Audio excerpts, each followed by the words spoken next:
You are walking into a PetSmart right now. The fluorescent lights hum above you. Rows of glass tanks bubble quietly. Colourful fish dart back and forth, and you think to yourself, I want one. It seems simple.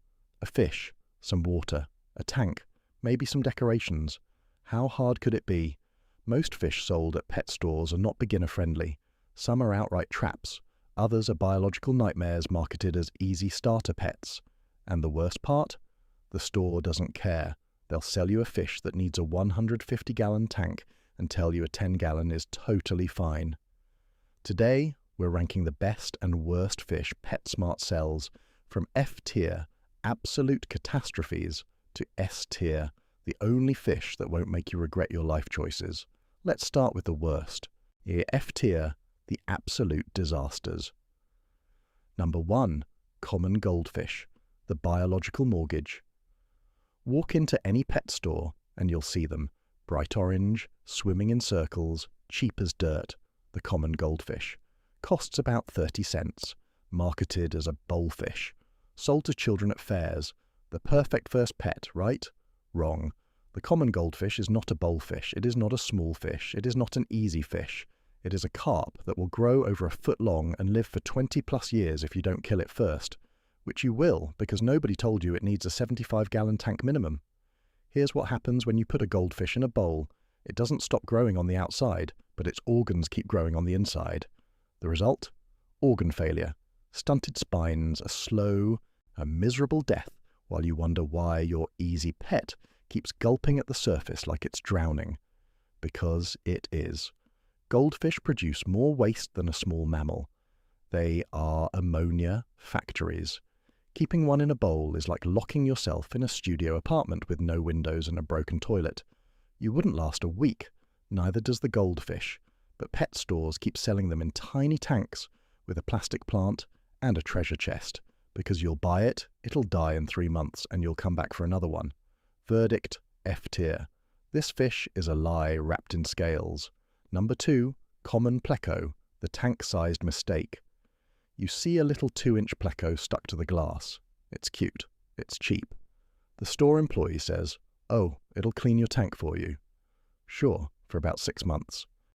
Then it turns into an 18-inch nightmare that produces more waste than it cleans, bulldozes your decorations, and requires a tank the size of a couch. Buying a common pleco for a 20-gallon tank is like adopting a cow for your studio apartment. It's not a question of if it'll outgrow your setup. It's a question of when you'll panic and try to return it. And guess what? Most stores won't take it back. So now you're stuck with a bottom-dwelling garbage truck that eats your driftwood, uproots your plants, and leaves bioload craters in your water parameters. Verdict, F tier. You didn't buy a cleanup crew. You bought a biological mortgage. Number 3, Chinese algae eater, the betrayal fish. Sold as a peaceful algae eater. Stays small. Friendly little worker fish, right? For about 6 months. Then puberty hits, and your helpful janitor turns into an aggressive nightmare that stops eating algae entirely and starts latching onto the sides of your other fish like a vampiric murder pickle. The Chinese algae eater doesn't just become territorial, it becomes hostile. It will attack slower fish. It will stress out your entire tank. And the algae it was supposed to eat? Yeah, it doesn't care about that anymore. It wants blood. You hired a security guard, and it became a home invader. Verdict, F tier. This fish is a time bomb with fins. Number 4, bala shark, the space nightmare. Let's be honest, you're buying this because it has shark in the name, and your kid thinks that's cool. Here's the problem. Bala sharks grow to 12 to 14 inches. They need to be kept in schools of at least 5. They are active, fast swimmers that need a minimum 125-gallon tank. And they jump. If your lid isn't secure, you're going to find a dried-out corpse on your carpet. But PetSmart will sell you a 2-inch baby and watch you put it in a 10-gallon tank without blinking. This fish is not for beginners. It's not even for intermediates. It's for people with dedicated fish rooms and disposable income. Verdict, F tier. Unless you own an aquarium the size of a dining table, don't even look at this fish. Number 5. Tiger barb, the community tank destroyer, colourful, active, energetic, Looks perfect for your peaceful community tank, except tiger barbs are semi-aggressive fin nippers that will turn your angelfish into a stress-riddled punching bag. They're not evil, they're just rowdy. They need to be in groups of 6 or more, and even then they'll harass slower, long-finned fish. Bettas, angelfish, hawk guppies, anything with flowing fins is a target. You thought you were adding personality to your tank. Instead, you introduced a gang of aquatic bullies.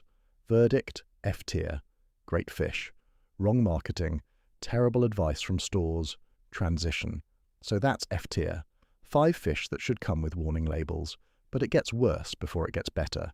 We've still got fragile glass cannons, breeding disasters, and well-meaning fish sold with horrific advice. But don't worry. Eventually we'll get to the one fish that actually deserves to be called beginner-friendly. Stick around. You're about to find out which fish won't ruin your life. Part 2, approximately 1,100 words. Recap hook. All right, we've covered the disasters. Goldfish that need swimming pools, plecos that grow into submarines, algae eaters that become serial killers. Now let's move into the bad, but not evil category. These fish aren't traps. They're just fragile, misunderstood, or sold with garbage advice. D tier, bad but not evil. Number 6, neon tetra, the glass cannon. The neon tetra is one of the most popular aquarium fish in the world. Bright blue and red stripes, tiny, peaceful. Schooling fish that looks amazing in groups, and beginners kill them by the dozen. Here's why. Neon tetras are fragile. They're sensitive to water parameters. They stress easily. They're prone to a disease literally called neon tetra disease, which has no cure and spreads like wildfire. But the worst part? Pet stores sell them to people with brand new tanks. Neon tetras need established aquariums, tanks that have been running for at least 6 months. Stable water, consistent parameters. They are not starter fish. They're intermediate-level fish marketed to beginners. You buy 6 neon tetras, put them in your 1-week-old tank, and watch them die one by one while the store employee shrugs and says, "Did you acclimate them?" Yes, you did. They still died, because they're delicate little glass cannons that have no business being sold as beginner fish. Verdict, D tier. Beautiful fish, terrible for beginners. Horrible advice from stores. Number 7, betta fish in cups, the tortured beauty. Let's get one thing straight. Bettas are not bad fish. They're stunning. They're full of personality. They're hardy, if kept correctly. The problem? Pet stores sell them in tiny plastic cups and let people believe they can live in vases, bowls, or half-gallon betta cubes. Bettas need at least 5 gallons. They need heaters. They need filters. They have a labyrinth organ that lets them breathe air, but that doesn't mean they thrive in unfiltered puddles. Yet the entire betta industry is built on the lie that they're easy, low-maintenance pets. So people buy them, stick them in bowls, and watch them die slowly from ammonia poisoning, stress, and fin rot. The fish isn't the problem. The marketing is.